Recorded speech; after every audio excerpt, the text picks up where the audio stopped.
Okay, good evening everybody and welcome to this media conference to preview tomorrow's UEFA Euro 2020 Group D fixture between England and the Czech Republic. Before we commence, I have a very short statement to read out which was issued by the FA earlier this evening. It follows: as a precaution at this time and in consultation with Public Health England, Ben Chilwell and Mason Mount are isolating after interaction with Scotland player Billy Gilmour at Friday's match. The pair will be kept away from the rest of the England players and wider support team pending further discussions with PHE. The entire squad had lateral flow tests on Monday afternoon and all were again negative, as was the case with Sunday's UEFA pre-match PCR tests. We will continue to follow all COVID-19 protocols and the UEFA testing regime while remaining in close contact with PHE. Statement ends. As a result, Mason Mount was obviously due to join Gareth Southgate this evening, but unfortunately it wasn't logistically possible to find a replacement in time for 6:30 p.m. So we would offer our apologies for any inconvenience caused by that. So we'll start now with questions for Gareth, and we'll shortly get underway with Simon Peach of the Press Association. Hi, Gareth. Just wanted to know what the situation is from your end. Will the two players, will they be unavailable for you tomorrow? Well, we don't know at the moment, Simon. There's obviously got to be quite a doubt, but there's still a lot of discussions and investigations going on behind the scenes. So they're at the moment, as Andy just said, they're isolating, and we just have to find out over the next sort of 12 hours or so. Okay, thanks, Simon. Next, go James Robson of The Standard. Hi, Gareth. I know you've said already that Harry Kane will be starting tomorrow. I just wonder, is there any point where you would drop him for a game, or is he undroppable as your captain, as the best goal scorer in the team? Does that make him undroppable regardless? Well, I think the only thing that's relevant is what I've said already this week, his importance to the team. He's been our best player, our most influential player, our most important player for a long period of time. And of course there's been moments where the likes of Raheem have probably had periods where he's been critical for our success as well in terms of the goal scoring. But Harry has consistently been our top goal scorer. His record, since we've been in charge, is phenomenal, and he's a hugely important figure for us. Hi, Gareth. Good luck for tomorrow.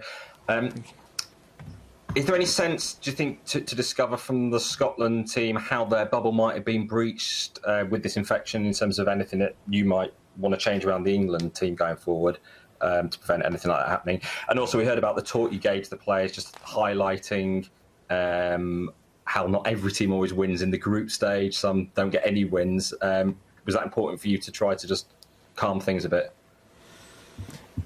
Yeah, I mean, in terms of the COVID regulations, I think every team is trying to apply those as vigorously as they can, and we've been living with that for, in a football sense, internationally, the last 10 months or so. So we're doing all we can on that front. In terms of the messaging to the players, yeah, I mean, I think there are going to be some teams in this tournament who win all three of their group matches, but there will only be a few of those, and the objective has been to qualify.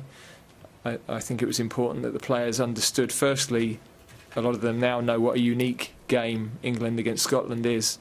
No matter what they read about it, no matter what they've heard about it, until you play in one or you're involved in one, you don't really appreciate how unique it is.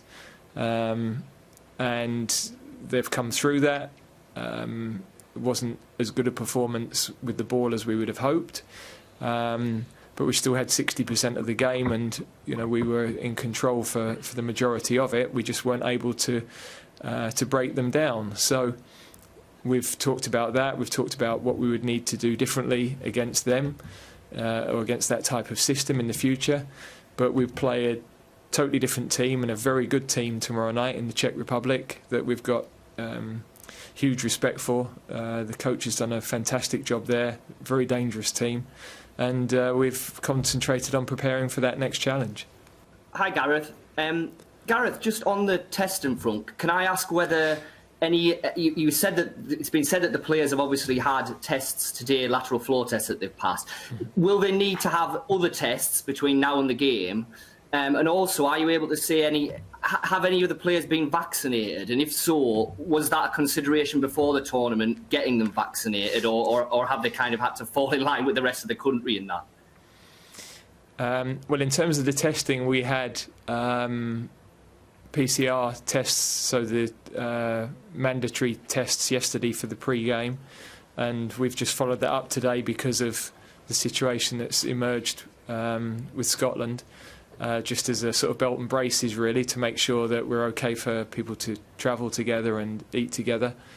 In terms of the vaccination, I think you need to go back to my suggestions in March around that, where I was fairly firmly shouted down for daring to suggest anything of the sort. So I did propose it, but I, of course, at that time also said I totally understood where we stood in the pecking order for vaccinations, and it's more important that the clinically vulnerable and everybody else received those first. So I felt we were getting to a point where that would have been helpful, but in actual fact, vaccinations wouldn't stop you catching the virus, so it wouldn't necessarily avert this sort of situation, in fairness.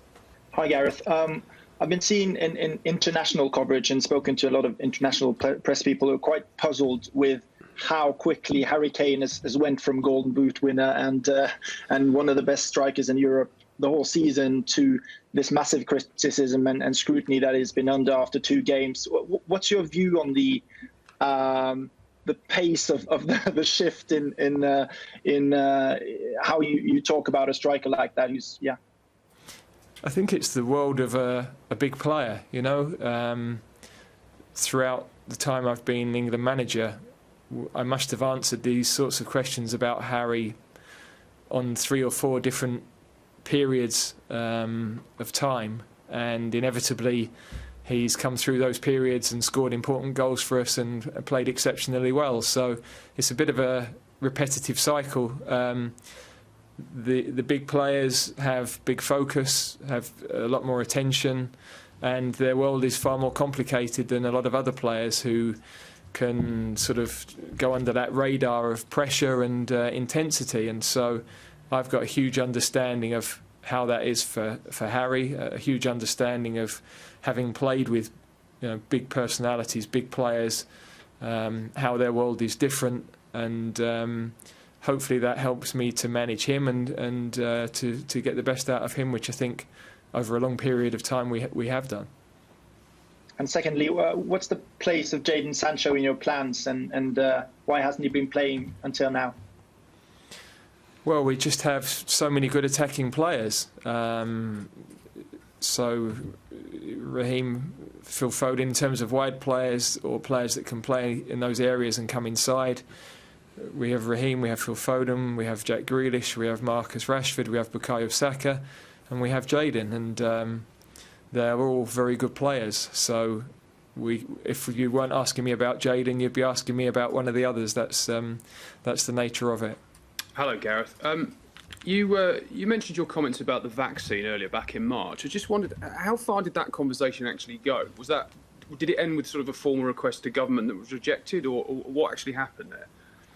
I wasn't involved in any formal conversations. I just made an observation that I thought, given the tournament, given that we were asking professional sports people to go into these sorts of events and travel and go back home to their families, that there would be a point where it would probably be, that they were at greater risk of catching the virus than others. But look, that ship sailed, and as I said, even if we had the vaccine, I'm old enough, I've had both vaccines now, but I know that I'm told you can still catch it, the different variants, it's just less dangerous. The reality is, moving forward, I don't think we'll be in a situation where a positive test rules you out, because I think we'll be living with it like we've lived with flu. But we're not at that point, and of course across the rest of Europe and the rest of the world, the situation is different in terms of numbers of people that are vaccinated and the dangers of it. So we have to accept we're in the situation we are, and we're abiding by all of the regulations. And at the moment, that's why the two boys are having to isolate until we have more information and confirmation of where we stand. And just one on the game, if I can. Gary Neville was talking about how he thought fatigue might have been a factor the other night against Scotland. I wondered whether you thought that was the case, and if so, whether you need to freshen your team up, maybe make one or two changes. No, I think we had a tactical problem to break Scotland down, that we couldn't get the overloads in wide areas as easily as we had done in previous matches, and that's great credit to Scotland.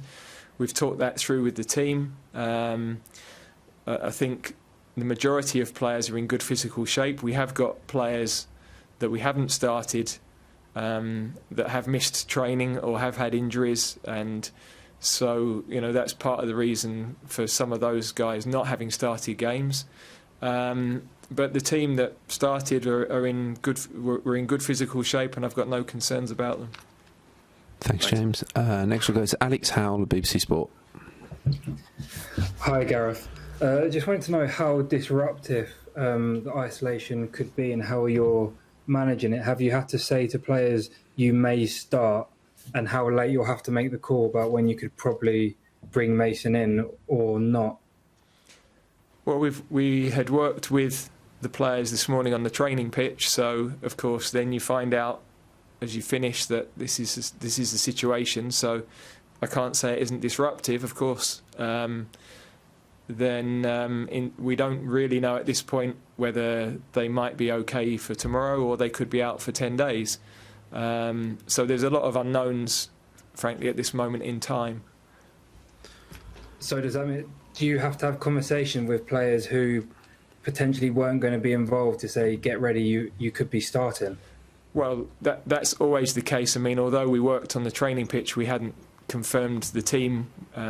We put some players in and moved them around, and so we hadn't confirmed the team yet, and we'll wait until the morning when we're really clear on the final situation on the two boys as to where we stand, really. There you go, Charlotte. Cheers. I was just wondering if you can talk through why it was just Mount and Chilwell that needed to self-isolate rather than anyone who came into contact with Billy Gilmore. Yeah, I don't know all of the factors behind that, but it clearly it's nothing to do with being on the pitch. So that's why there's no issue around teams training, for example. Going back to when Premier League restarted, training was shown to be, and matches were shown to be a situation where there weren't contacts for long enough for that to be a risk. So, yeah, as I say, we're just waiting to hear more information, really, at this moment in time.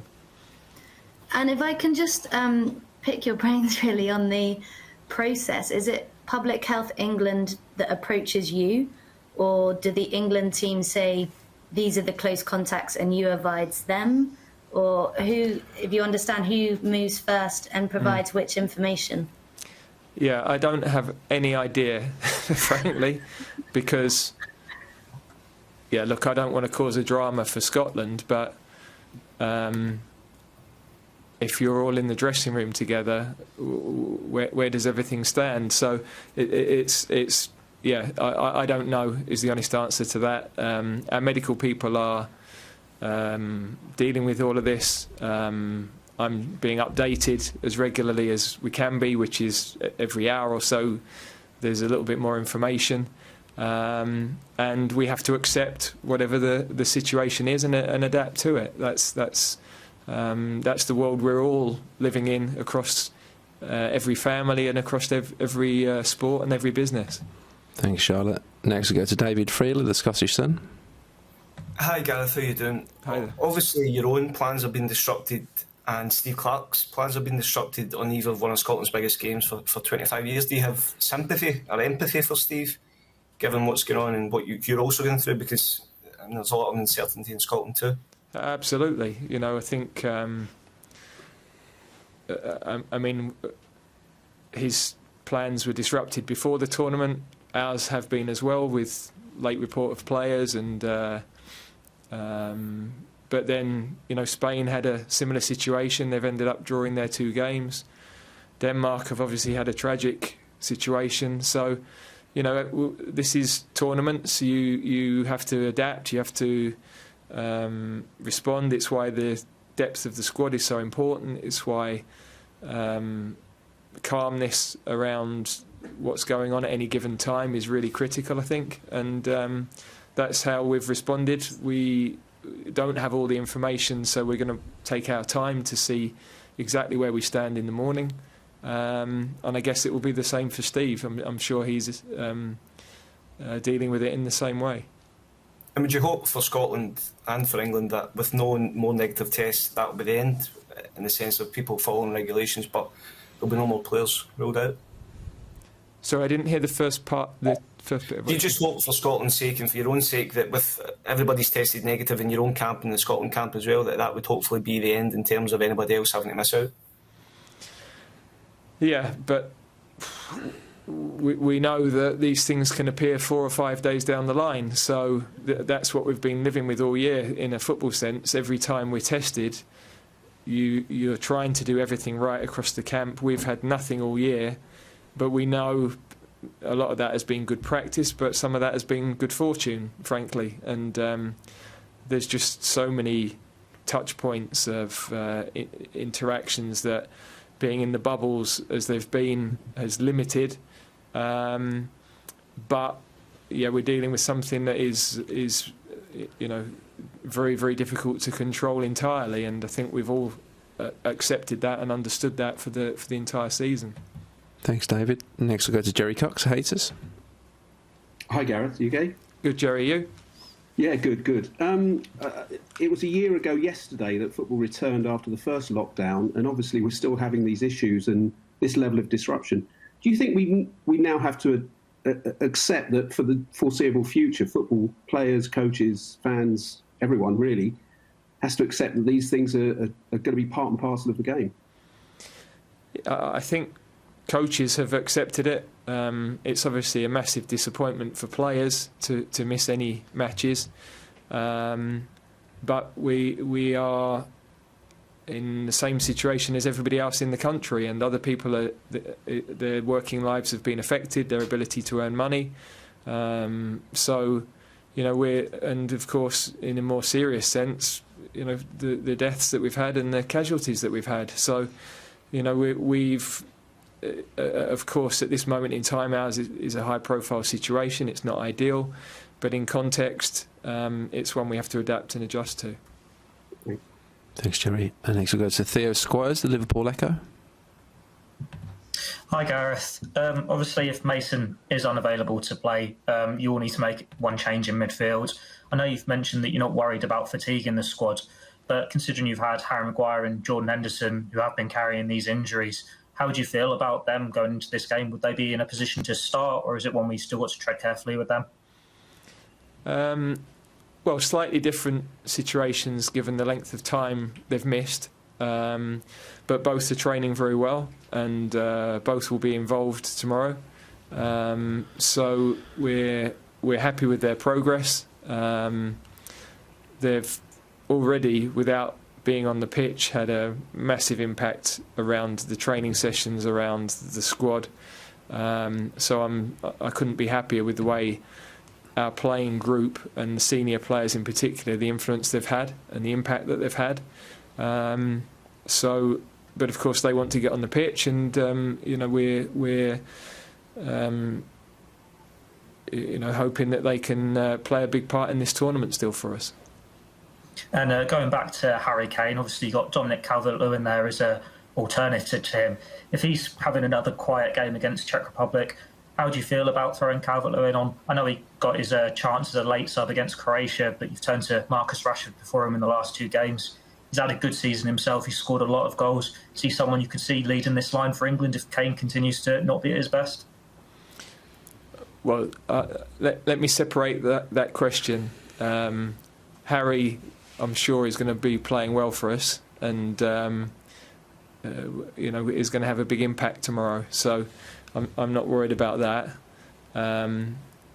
Are we pleased to have Dominic in our squad? Yeah, absolutely. He's a very good centre forward, and he had a big impact for us in the autumn. So it's good that we've got him and Marcus, who can play as nines in the team. But I think they understand in terms of their challenge with Harry, and obviously Marcus can play wide as well. But they understand who our best number 9 is, and the scoring pedigree and the importance to the team of Harry's status and his role for us.